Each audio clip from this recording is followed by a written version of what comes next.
আর এবার ধনখড় ইস্যুতে প্রধানমন্ত্রী নরেন্দ্র মোদীর কাছে ব্যাখ্যা চাইলেন অশোক গেহলট সহ বিরোধীরা। সরকার এবং একই সঙ্গে আমরা যেভাবে দেখতে পাচ্ছি যে সরকার উপরাষ্ট্রপতিকে চাপ দিয়েছে, স্পিকারকেও চাপে রেখেছে। ধনখড় তার পুরনো বন্ধু, শারীরিকভাবে সুস্থই ছিলেন এমনটাই জানিয়েছেন ইতিমধ্যেই গেহলট। এবং গতকালই আমরা যেভাবে দেখেছি একেবারে জগদীপ ধনখড় যে উপরাষ্ট্রপতি পদ থেকে ইস্তফা দিয়েছেন এবং সেই মতোই কিন্তু আজই আমরা দেখেছি রাষ্ট্রপতি দ্রৌপদী মুর্মু তার সেই ইস্তফাপত্র গ্রহণ করেছেন। কিন্তু এরই মাঝে আচমকা কেন জগদীপ ধনখড়ের এই সিদ্ধান্ত তা নিয়েও কিন্তু একাধিক প্রশ্ন উত্থাপন হচ্ছে। এবং অবশ্যই রাজনৈতিক দলের নেতৃত্বরা তারা একদিকে যেমন জগদীপ ধনখড়ের শারীরিক সুস্থতা কামনা করছেন, তার পাশাপাশি তারা একাধিক প্রশ্নও তুলছেন। আমরা জানি যে গতকালই কিন্তু বাদল অধিবেশনের যে প্রথম দিন ছিল এবং সকাল থেকে যেমনটা বিভিন্ন যে রাজনৈতিক নেতৃত্বরা ব্যাখ্যা করছেন, তাদের যে সমাজ মাধ্যমের পোস্ট আমরা দেখেছি সেখানে যেমনটা তারা ব্যাখ্যা করছেন যে যেহেতু আমরা দেখেছি যে প্রথম থেকেই তারা দেখেছেন যে ধনখড় কিন্তু যথেষ্টই সুস্থই ছিলেন, কিন্তু রাতের মধ্যে একেবারে খুব অল্প সময়ের মধ্যে এই সিদ্ধান্ত হঠাৎ কেন তিনি নিলেন, তাহলে কি তাকে কেউ এই সিদ্ধান্ত নিতে বাধ্য করেছেন, সেই প্রশ্নই কিন্তু তোলা হয়েছে। ধনখড় ইস্যুতে এবার প্রধানমন্ত্রীর কাছে ব্যাখ্যা চাইলেন অশোক গেহলট। ঠিক এই বিষয়ে আমরা কথা বলবো আমাদের মুখ্য রাজনৈতিক বিশ্লেষক জয়ন্ত ঘোষালের সঙ্গে। জয়ন্তদা, এবার অশোক গেহলট তিনি কিন্তু প্রধানমন্ত্রীর কাছে ব্যাখ্যা চাইলেন এ বিষয়ে যে জগদীপ ধনখড় আচমকা কেন এই পদত্যাগ করলেন, কিভাবে দেখছেন তার এই আবেদনকে? একেবারেই স্বর্ণালী, দেখো, অশোক গেহলট তো কোনো রাম্যা নন এবং তিনি কিন্তু প্রবীণ নেতা এবং তিনি আবার ঘটনাচক্রে জগদীপ ধনখড়ের ঘনিষ্ঠ বন্ধু বলে আমি জানি। দুজনেই জাট নেতা আবার। এবং অশোক গেহলট এটাও বলেছেন যে গত সপ্তাহে কথা হয়েছে এবং উনি বলেছেন জয়পুরে আসছেন, শরীর তো ভালো আছে। তো এখন আমরা তো বলতে পারবো না যে উনি কেন ইস্তফা দিলেন। আসল কারণটা প্রধানমন্ত্রী জানেন, সুতরাং প্রধানমন্ত্রীর কাছ থেকে ব্যাখ্যা চাইছি, প্রধানমন্ত্রী বলতে পারেন। এখন এই অশোক গেহলটের এই বক্তব্যটা রাজনৈতিক দিল্লিতে সর্বভারতীয় ক্ষেত্রে রাজনীতিতে তোলপাড় ফেলে দিয়েছে।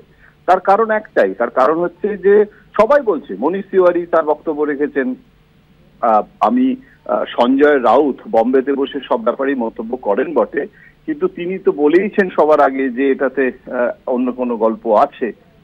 এই যে বিবিধ প্রতিক্রিয়া সমস্ত বিরোধীরা জানতে চাইছেন, এটাতে প্রধানমন্ত্রী তার বক্তব্যটাকে প্রতিক্রিয়াটা জানাতে, কেন তিনি দুটোর সময় লন্ডনে চলে যাচ্ছেন এবং তার যাওয়ার আগে তড়িঘড়ি করে বিবৃতিটা তৈরি করা হয়েছে এবং বিবৃতিটাও খুব সংক্ষিপ্ত। প্রধানমন্ত্রীর বিবৃতি কি হবে সেটা নিয়েও তো গবেষণা করা হয়, প্রধানমন্ত্রী সচিবালয় তার জন্য নিজস্ব টিম থাকে।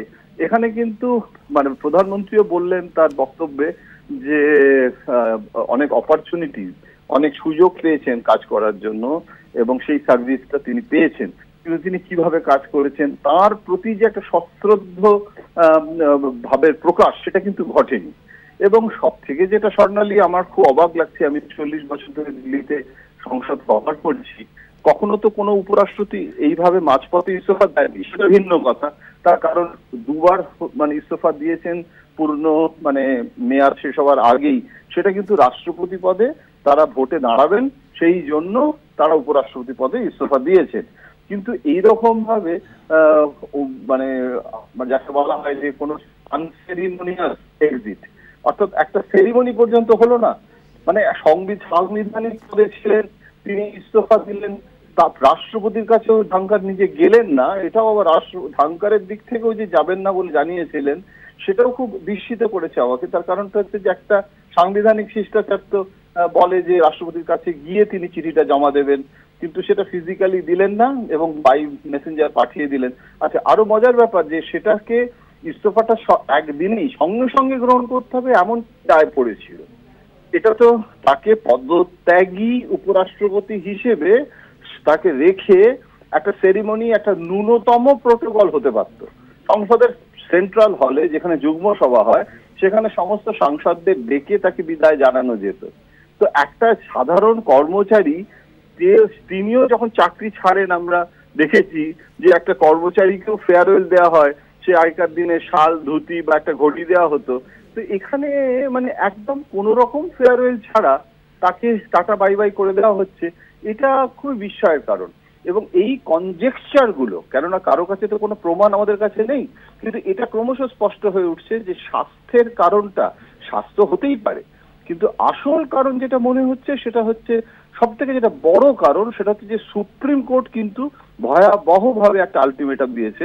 তার কারণটা হচ্ছে যে হাইকোর্টের জাজ এই যে জাস্টিস ভার্মা তার 63 জন সাংসদের সই করা চিঠি সকাল বেলায় রাজ্যসভায় সেটাকে অনুমোদন দিয়ে দেওয়া, এটা সরকারের পক্ষেও মেনে নেওয়া সম্ভব হয়নি এবং সুপ্রিম কোর্টের বিরুদ্ধে লাগাতার বিবৃতি দিয়ে অনেক দিন ধরেই ডিটোরেট করেছিল রিলেশনশিপটা।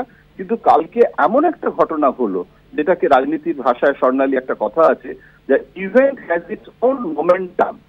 তো এই কালকের এই যে ইভেন্ট সেটা যে মোমেন্টাম পেয়েছে তাতে ত্বরান্বিত হয়ে কালকেই সন্ধ্যাবেলায় ঘটনাটা ঘটে গেছে।